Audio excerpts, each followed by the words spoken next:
Hey guys, welcome to Super Sudz Gaming. My name is Blake and I also go by Soap or Sergeant Soapy. Today we're going to be doing the pilot episode for the Super Sudz Gaming channel. This episode is going to be based on Paper Mario for the N64, the original game in the Paper Mario series, excluding Super Mario RPG for the SNES. Now, Paper Mario the Origami King is getting released on July 17th, which, depending on when I release this, should only be days away. I'm so excited to get my hands on this new Paper Mario title that I wanted to do a full playthrough of the original Paper Mario for the N64.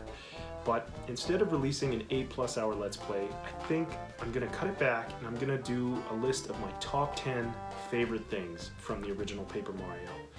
I'm going to share it with all you guys, all the other fans of the series, and hopefully this nostalgia just hits home. So, let's go! Alright, welcome back guys. So, before we dive into my top 10 list, I just want to let you all know that my list is by no means perfect, and truth be told, I love this entire game. Trying to pick out some of my favorite parts was not an easy task. I really just wanted to have some fun remembering one of the games that I really fell in love with as a young tyke and still enjoy to this day. I also want everybody to keep in mind that these are only my personal opinions, and if I happen to leave out some of your favorite parts, feel free to let me know in the comments below. Now, with that out of the way, here are 10 of my favorite parts of Paper Mario for the N64. Let's get into it. Number 10. Prologue. This is going to be a bit generic, but my number 10 is going to be the prologue of Paper Mario and the story that leads up to the game. I always felt that Nintendo really nailed it with this storyline. Instead of the typical formula, they hit you with a bit of a surprise start to the game as Mario goes for a nice visit to Peach's castle just to get ambushed by Bowser, ready to kidnap the princess as usual. However, instead of Mario laying the usual licking to his turtly nemesis, he's completely caught off guard by Bowser wielding the Star Rod, granting him invincibility and greater attack power. The last thing I expected on my first playthrough of this game was to get defeated by Bowser within the first 10 minutes and launched out of the window of the castle, plummeting to the ground. Following that fight, you realize they tie it all back to the usual setup with Bowser successfully kidnapping Peach and Mario having to come to the rescue. This time, however, having to build himself up and gain new powers before he can finally challenge the Koopa King and save the Mushroom Kingdom. I will be the first to admit that this game does way too much hand-holding, especially in the prologue. But, that said, it sure does make it easy for players of all ages and skill levels to hop in on the action.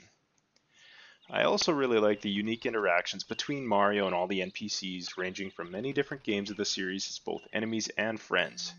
I found it fitting that the Star Spirit characters they introduced in this game play such a large role, as I always felt that they really fit right into the Mario universe. Almost like a throwback to the original Mario Bros. Game, as the Starman power-up has always granted Mario temporary extra power. Only this time, Mario wasn't the only one using the power of the stars. And to top that off, I love that Nintendo really managed to squeeze little bits of humor into many, if not all, of the chapters of this game, whether it be through cutscenes or just simple dialogue, that I really appreciate more and more as I come back to play this gem of a game. And lastly, can we all just appreciate that this paper game is divided up by different chapters? You know? Like a book? Yeah, sorry people. Moving on. Number 9. Partners. The next item on my list is going to have to be all the partners you acquire while working your way through the chapters of the game. And if it came to narrowing down my absolute favorite of the bunch, then I'd have to admit my little buddy of choice has always been and will be Cooper. He's a stylish, brave little Koopa that really sets himself apart from all those basic green-shelled Koopas from his village. All his style points aside, however, when it comes down to dispatching foes, he's kind of only so-so at the best of times, especially when compared to some of the abilities that your other partners acquire. I feel Cooper only really shines when you're up against a group of grounded baddies that you'd rather slow roll than have to deal with immediately. And so, you charge up his Dizzy Shell attack and buy yourself a couple extra turns. As for the other partners, you have to respect abilities such as Goombario's 6 total damage ultra rank head bomb with the option to charge up if necessary, Or what about bows out of sight, combined with the ultra rank fan smack for a solid 10 total damage, assuming your enemies lack defense of course. And then there's Watt, the completely skippable partner that I would imagine most people probably do find naturally just through exploration. She can really dish it out due to her defense-defying Electro Dash attack for 5 guaranteed damage at ultra rank. Just maybe not on Huff and Puff or any other electrified enemies. And I personally used to really rely on Balnette when I played this game as a kid, but now I kinda feel she's outclassed by both Parakarry and Sushi, with their versatile single target and multi-target attacks that require less FP than our explosive friend. That said, she definitely can dish it out if you want things to go boom, especially with the dry bones. Lastly, there's Spike, Michael, Lakeelster? Heck, I personally would advise against using this spiny chucking cloud fella. It might be a bit of a personal bias, but I truly feel he's outclassed by almost every other partner, unless you happen to be using him for his ability, which is okay I guess. And if you simply can't decide who your favorite partner is, or maybe just love to keep your options open, then don't forget to pick up the Quick Change badge hidden away in Merlin's attic and equip it to switch partners on the fly. Number 8. Forever Forest. I have a bit of a love-hate relationship with the Forever Forest of the Mushroom Kingdom. I think I'll always remember the first time walking into the woods and watching the sky grow dark, not knowing where to go and constantly getting disoriented after every battle. It's not at all a scary scene when compared to almost any other game out there, but to my kid self, it was an impossible maze that required insane focus and determination mixed with a little bit of luck to prevail. And besides the goal of simply making it to the mansion in one piece, one can't forget to grab the Bulbulb seed that's hidden away within the forest. Missing that seed on my first playthrough probably made my relationship with these woods even more complicated. And I'm not sure about anyone else, but my adult mind was blown when I found out that there were 2 hidden paths that, instead of leading you to the entrance of the forest, rewarded you with either an HP or an FP plus badge. Not that I typically use those badges anymore, but a neat secret nonetheless. And it sure didn't help that when the time came to return to Toad Town after defeating the invincible Tubba Blubba, that I walked back into the forest completely unprepared and got ambushed by my determined rival. What was his name again? Number 7.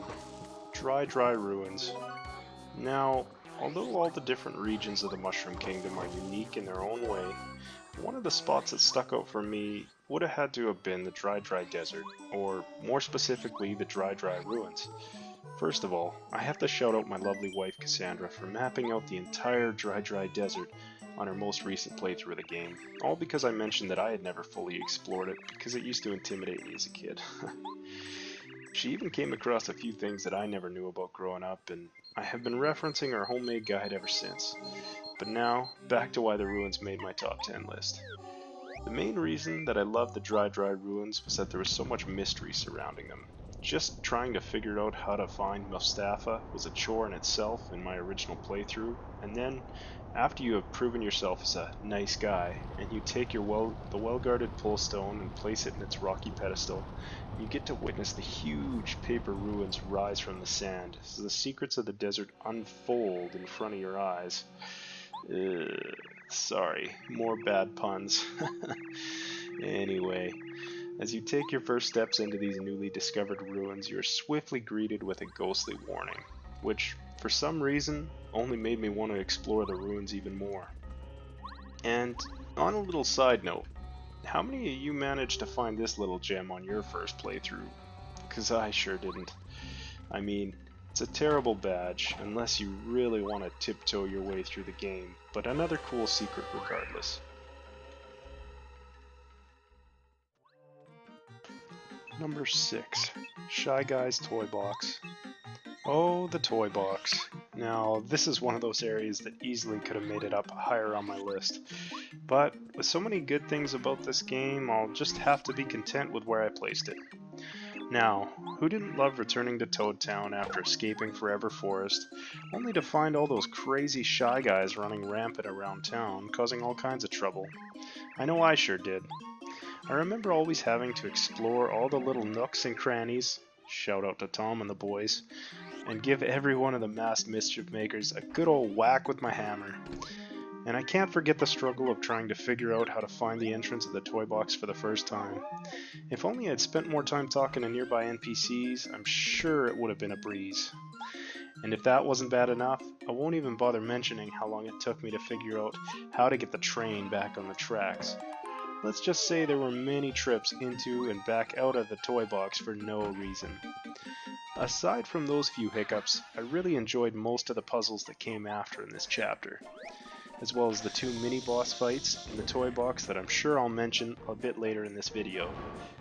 My absolute favorite part of the toy box would still have to be the final room before meeting General Guy. As the entire Shy Guy army make their retreat, nothing beats a classic wipeout. Number 5. Music.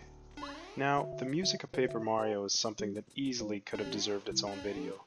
There's something about all the simple but catchy tunes throughout the game that somehow never seem to get old, no matter how many times I hear them or how long I'm listening to them. Like the battle jingle, for example. You hear it so often and yet it just never seems to annoy me. Rather than you guys listening to me talk about the music though, I'll just post some quick clips of some of my favorite tracks, and then we can scoot ahead to number 4.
Number 4. Flower Fields. My number 4 item is going to take us into Chapter 6. Who would have guessed that 4 bunches of flowers would be the key to finding the entrance to the fields? After planting all my seeds and watching the seeds instantly bloom, I got to meet the wise Wisterwood, who swiftly explains the dire situation of flower fields. There's something satisfying about seeing the grey and depressing atmosphere slowly but surely come back to life as you help all the distressed flower characters and find a way to the sky to deal with the toxic cloud Huff and Puff. And I have to wonder how many other people came across the elusive, golden, sparkly, amazy Daisy on their first playthrough of Paper Mario. If you did happen to find one, like I did, I imagine the encounter ended in some degree of disappointment. Either the pretty posy slips away or walks up and uses Hyper Voice, which happens to be super effective against Mario. Sorry people, Pokemon fun. Back to that Daisy though. Come to the end of the game, if you decide you want to grind to max level 30, these shiny boys are the way to go, at almost 50 star points apiece. Also, who doesn't love a good shiny? I'm looking at you, my Poke people. Just remember to equip the Dizzy Attack badge and dish out the damage fast. And finally, my one major gripe with the fields would have to be the puzzle in the northeast area of the map. Seeing it now, it's too simple, but young me could not wrap my head around the thought of using my newest partner to float across the vines to solve the problem. Not my fondest memory of this game, unfortunately.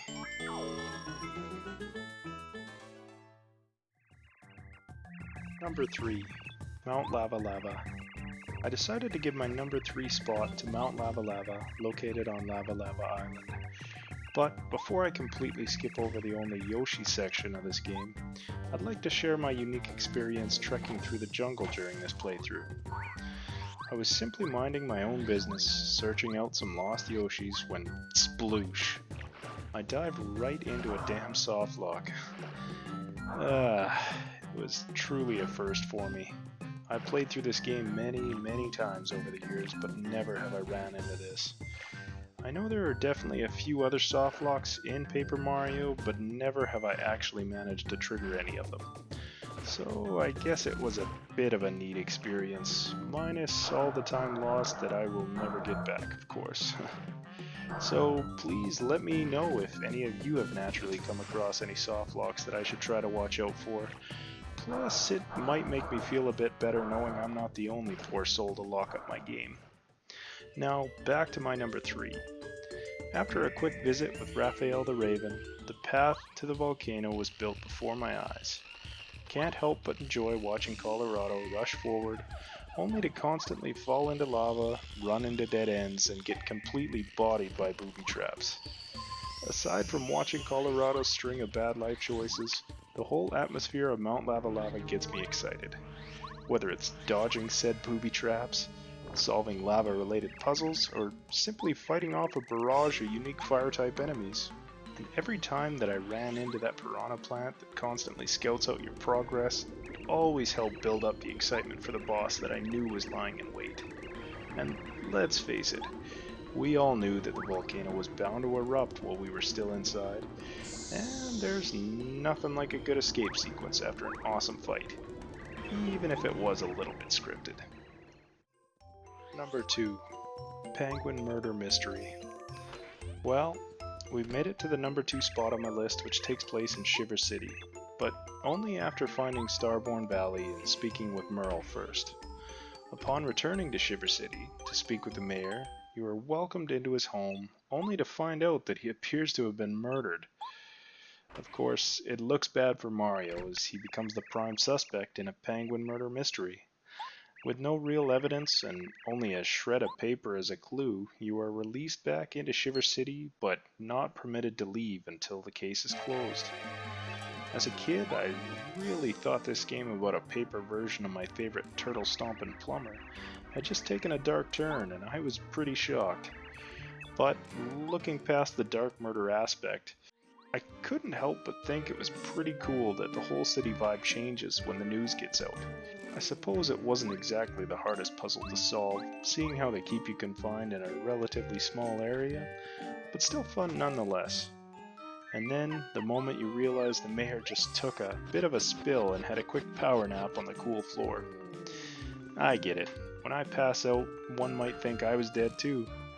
That is, if I didn't snore so loud. Or so my wife says anyway. I've never heard it. But I digress. Going back to Shiver City, my personal favorite sound effects badge happens to be hidden away within the buildings nearby the mayor's place. It's the only one I ever use if I do end up equipping one. Now, before we get into the top spot on my list, I'd just like to give one quick, nostalgic, honorable mention to the Little Oinks. So, looking back now, the Little Oinks don't really have much going for them.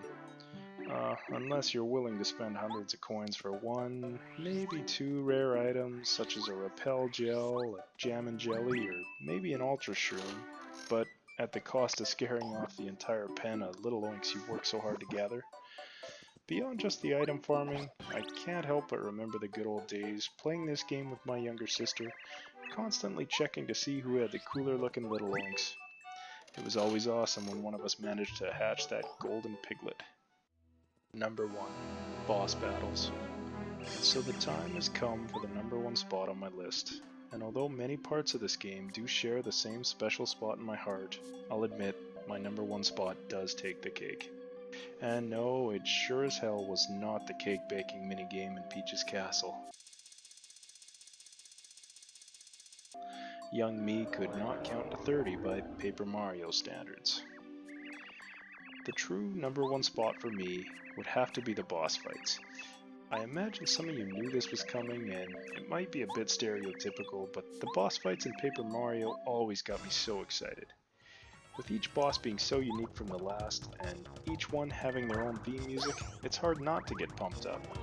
Especially after you spend loads of time mashing through the small fries, and then come toe-to-toe with a beast like Lava Piranha or the mystical Crystal King.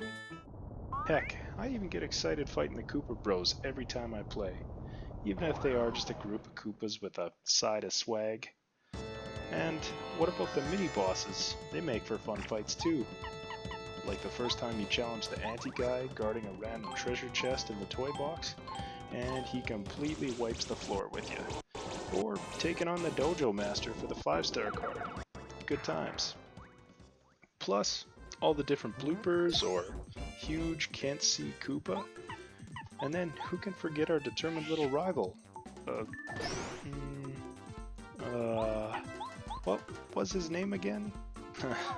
Kidding, of course. Junior Troopa does make for some interesting surprise fights, and usually at some very inconvenient times, especially on your first playthrough. And lastly, let's not forget the final Bowser fight. It is a bit drawn out with some potentially unnecessary cutscenes, but still a blast regardless. As long as you don't continuously choke and have to repeat the whole thing multiple times in a row. Now, if only they let you keep playing on your save file after your victory over the Koopa King. But I suppose we have the 1,000-year door for that, don't we?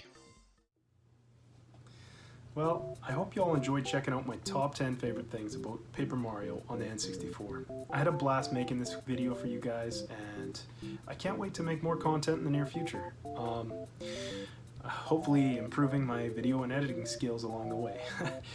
Now, the Origami King is going to be out real soon, and I can't wait to make a bunch of content around it.